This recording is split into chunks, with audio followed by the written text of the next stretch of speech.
YCP అధ్యక్షుడు జగన్ వ్యాఖ్యలకు AP CM Chandrababu counter ఇచ్చారు. రెడ్ బుక్ ప్రకాశం బ్యారేజ్ ను బోట్లు ఢీకొన్న ఘటనపై జగన్ కామెంట్స్ పై చంద్రబాబు ఘాటైన కామెంట్స్ చేశారు. ఎన్నికల్లో ఓడించిన ప్రజలపై జగన్ కక్ష తీర్చుకుంటున్నారని ముఖ్యమంత్రి మండిపడ్డారు. తప్పుడు సాంప్రదాయానికి మీరు బీజం చేస్తా ఉన్నారు. ఇదే తప్పుడు సాంప్రదాయానికి సునామీ అవుతుంది. రేపు పొద్దున మీ నాయకులందరికీ కూడా ఇదే గతి పడుతుంది. ఇదే జైల్లోనే మీరంతా కూడా ఉంటారు. ఒక రాజకీయ పార్టీ ఆఫీసు పైన దాడి చేస్తారు. దాడి చేస్తే వాళ్ళని అరెస్ట్ చేస్తే దానిపైన కూడా నిరసన తెలియజేస్తారంటే రాజకీయ పార్టీ అనేది ప్రజలకు ఒక దేవాలయంగా పనిచేసే పార్టీ ఆఫీసులు ఇవి. కానీ ఒక నేరస్తుడితో రాజకీయాలు చేయడం అనేది నాకే నామోషి అనిపిస్తుంది. కానీ మీ ప్రజాహితం కోసం నాకు తప్పడం లేదు ఈ యుద్ధం. రెడ్ బుక్లు మీరు ఒక్కరే పెట్టుకుంటారని చెప్పి మీరు అనుకుంటున్నారేమో. రెడ్ బుక్ పెట్టుకోవడం అనేది చాలా సులభమైన పని. రెడ్ బుక్ పెట్టుకోవడం అనేది చాలా సులభమైన పని.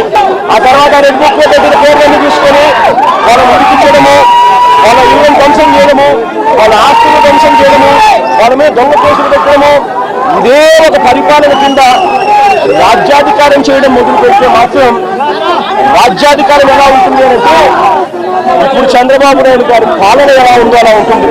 రెడ్ బుక్ పాలన మీద ధ్యాస పెడతా ఉన్నాడు తప్ప ప్రజల మీద, ప్రజల అగసాట్ల మీద ధ్యాస పెట్టడం లేదన్న దానికి ఇదే నిదర్శనం. 2.5 రోజు టైం ఉన్నా కూడా బుధవారము, గురువారము, శుక్రవారం మధ్యాహ్నం దాకా టైం ఉన్నా కూడా చంద్రబాబు నాయుడు గాలికి వదిలేసాడు ప్రజలు. వరదలు వస్తే 5 ఏళ్లలో ఎప్పుడన్నా మిమ్మల్ని చూశారా అని నేను మిమ్మల్ని అడుగుతున్నా. ఎప్పుడన్నా వచ్చారా అని అడుగుతున్న ప్రజలు. ఇది పాలకులు ఎప్పుడూ వచ్చిన వాళ్ళు కాదు. మేము వచ్చి విమర్శించినా పట్టించుకునే వాళ్ళు కాదు.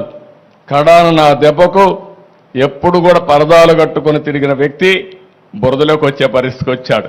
కనీసం ఆపరణ చేశాడు. ఒకరోజు తిరిగాడు, మళ్ళా పారిపోయాడు. అంటే వీళ్ళు రాజకీయాలు మాట్లాడుతున్నారు.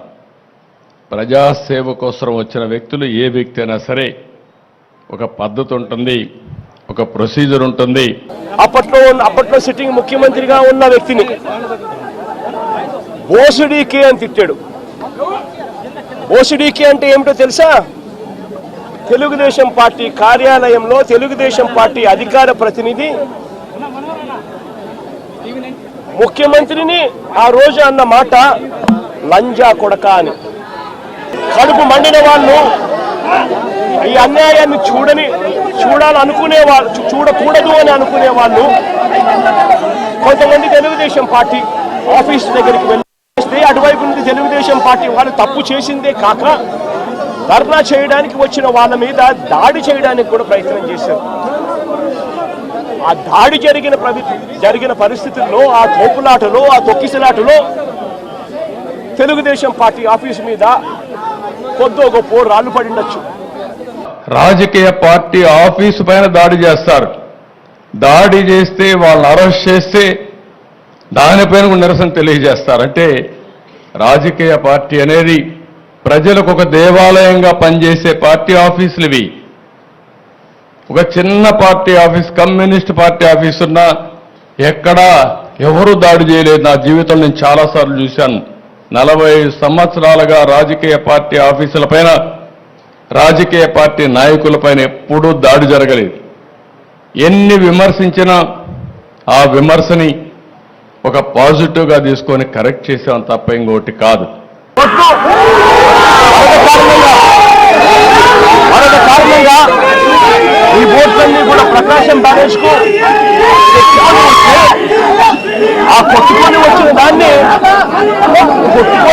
దాన్ని రాజకీయం చేయాలని, వాస్తవాలను వక్రీకరించి ఆయన 60 మందిని నిర్దాక్షిణ్యంగా చంపేసి ఇన్ని లక్షల మందిని తాను ఇబ్బంది పాలు పెట్టాడు అన్న మాటను మర్చిపోయేట్టుగా చేయాలని, డైవర్ట్ చేయాలి అని తాను వక్ర భాష్యం చూపిస్తూ వేలు ప్రతిపక్షం వైపు ఎత్తి చూపిస్తారు. నేను అడుగుతా ఉన్న చంద్రబాబును, అయ్యా దాదాపుగా మీ ప్రభుత్వం వచ్చి 3-4 నెలలు అవుతా ఉందయ్యా. 3-4 నెలల నుంచి మీ ప్రభుత్వం ఉంది. 3-4 నెలల నుంచి ఉన్న మీ ప్రభుత్వంలో ఏదైనా జరిగితే ఓనర్షిప్ తీసుకోవాల్సింది మీరు, ప్రజలకు క్షమాపణ చెప్పాల్సింది మీరు, ప్రజలకు తోడుగా నిలబడాల్సింది మీరు. అలాంటిది మీరు వక్ర భాష్యం చూపిస్తూ నేరాన్ని ఇంకొకరి మీద నెట్టి చూపించాలి అని చెప్పి మీ దుర్మార్గపు బుద్ధి నిజంగా ఎంతటి దారుణంగా ఉంది అని చెప్పడానికి ఇది కూడా ఒక నిదర్శనం. ఏదైతే ఎవరైనా బోట్ ఉంటే ఆ బోట్ని జాగ్రత్తగా పెట్టుకుంటాం.